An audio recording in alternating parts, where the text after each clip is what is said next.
मरीज आरती कुमारी मेरे पास आए तो इन्होंने बतलाया, मैंने उन्हें एग्ज़ामिन किया तो पता चला कि 10 वर्ष से उनको एंडोक्राइनोलॉजिकल प्रॉब्लम्स चालू हो गई थी, लेकिन 1.5 वर्ष पूर्व समस्याएं इतनी बढ़ गई, मरीज की आँख की रोशनी भी चली गई, एंडोक्राइनोलॉजिकल प्रॉब्लम्स तो थी और उसके साथ फिट्स भी चालू हो गए। तो जब मेरे पास आए तो मैंने असेस किया और मैंने देखा कि इनके पिट्यूटरी ग्रंथि का ट्यूमर है, जिसको स्फिनॉइड साइनस नीचे और सुपरासेलर ऊपर और लेफ़्ट साइड में टेम्पोरल लोब के अंदर भी चल गया, यानी ये चारों तरफ फैल चुका था और ऑपरेट करना भी कठिन था। इसमें इंटरनल कैरोटिड आर्टरी दोनों ही एंगल्ड थी, साथ में कैवर्नस साइनस के अंदर भी दोनों तरफ चला गया था, जिसके कारण अगर यदि हम ऑपरेट करते तो इनकी इंजरीज़ होने की काफ़ी संभावना थी।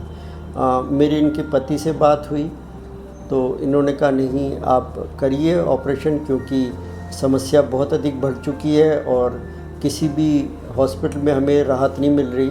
ये 3-4 हॉस्पिटल में हो करके आ चुके थे। तो हमने इनका ट्रांसस्फिनॉइडल सर्जरी की और उसके अंदर हमने स्फिनॉइड साइनस से पूरे ट्यूमर को निकाला, सैला से काफ़ी ट्यूमर को निकाला और उसके बाद में मरीज की लगभग सभी समस्याएं ख़त्म हो गई। और आज में देखने की ये स्थिति कि स्वयं वो न्यूज़पेपर अपने आप पढ़ सकती है, क्योंकि हमने ऑप्टिक नर्व पे से भी काफ़ी सारा कंप्रेशन हटा दिया। तो इस तरीके से मरीज को राहत मिल गई। लेकिन इतना बड़ा जब ट्यूमर इस स्थिति में किसी भी कारणों से पहुंच जाता है तो एक न्यूरोसर्जन के लिए भी बहुत चैलेंजिंग केस होता है कि वो किस तरफ से ऑपरेट करे।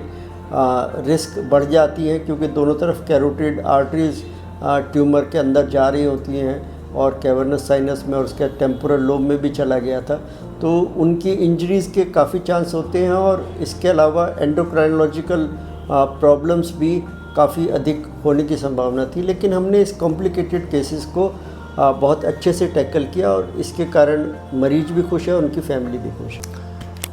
नमस्कार, मेरा नाम दिलीप कुमार है। मेरी वाइफ आरती कुमारी, जिनका ब्रेन ट्यूमर डायग्नोज हुआ 1.5 साल पहले, एम्स में मैं लेके गया, दिखाया और कंटिन्यूअस दिखा रहा था। हर हफ्ते मैं जा रहा था वहाँ पे दिखाने के लिए और दवाइयाँ कंटिन्यूअस चल रहा था, जो कि दवाइयाँ वहाँ से नहीं मिलता था, मुझे बाहर से ही लेना पड़ता था।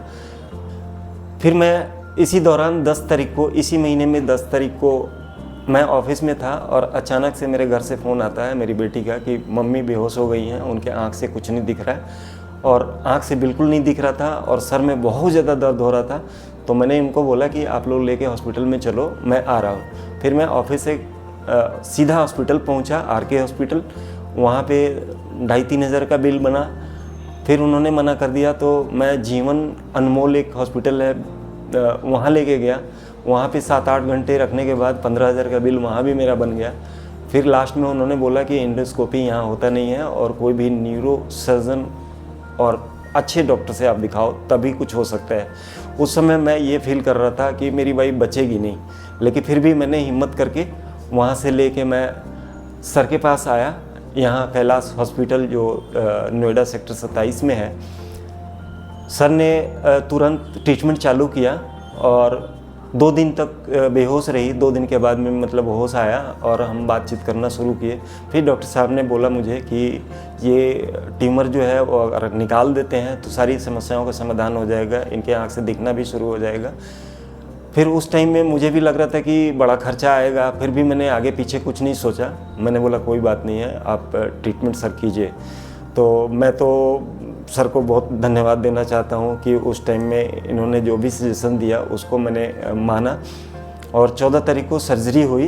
2:38 पे सर लेके गए OT में और 5.5 घंटे तक ऑपरेशन चला। उसके बाद निकलने के बाद में सर ने मुझे बताया कि सब कुछ ओके है, आप परेशान मत होइए, कल सुबह तक होश आ जाएगा तो फिर बात करेंगे।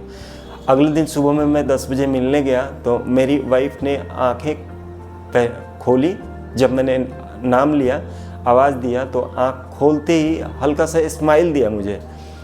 तो इससे मुझे ये समझ में आ गया कि आँख से दिख रहा है। बातचीत उस टाइम में मेरी कोई नहीं हुई, बट इतना हुआ कि मतलब मुझे सेटिस्फेक्शन इतना ज़्यादा मिला कि मतलब आँख से दिख रहा है, तभी स्माइल पास किया मेरी वाइफ ने। उसके बाद फिर शाम को मैं मिलने गया तो शाम को सूप पी रही थी, तो वो भी बैठ के, तो मुझे खुशी हुई और थोड़ी खुशी हुई। फिर अगले दिन जब सुबह में मैं गया तो ओट्स खा रही थी और मतलब प्रॉपर खाने में कोई दिक्कत नहीं हो रही थी। तो धीरे धीरे ऐसे स्टेबल होके अभी का जो सिचुएशन है वो बिल्कुल ही बहुत ही अच्छा है। मतलब एक सामान्य जीवन जो होता है, जैसे हम लोग बात कर रहे हैं इस टाइप से बैठ के बातचीत कर रही हैं। पेपर भी कल मैंने दिया था पढ़ने के लिए, तो पढ़ रही हैं, उनके आँख का रोशनी मतलब बिल्कुल ही क्लियर है, कहीं कोई दिक्कत नहीं है अभी। तो मैं तो इस हॉस्पिटल को धन्यवाद दूंगा कि सबका मुझे बहुत सपोर्ट मिला है। मतलब जो भी बिल बना था उसमें भी थोड़ा सा डिस्काउंट का मैंने बात किया, उसमें भी डिस्काउंट मुझे मिला है। और सबसे बड़ी बात है कि डॉक्टर साहब ने ऐसा मतलब ऑपरेशन किया कि बहुत जल्दी सब कुछ ठीक हो गया। तो धन्यवाद, बस यही बोलूँगा मैं। बाकी अभी मेडिसिन कुछ दिन चलेगा तो देखते हैं आगे जो भी होगा। मैंने तो सर को सौंप दिया है, सर को ठीक करना है। तो थैंक यू सो मच।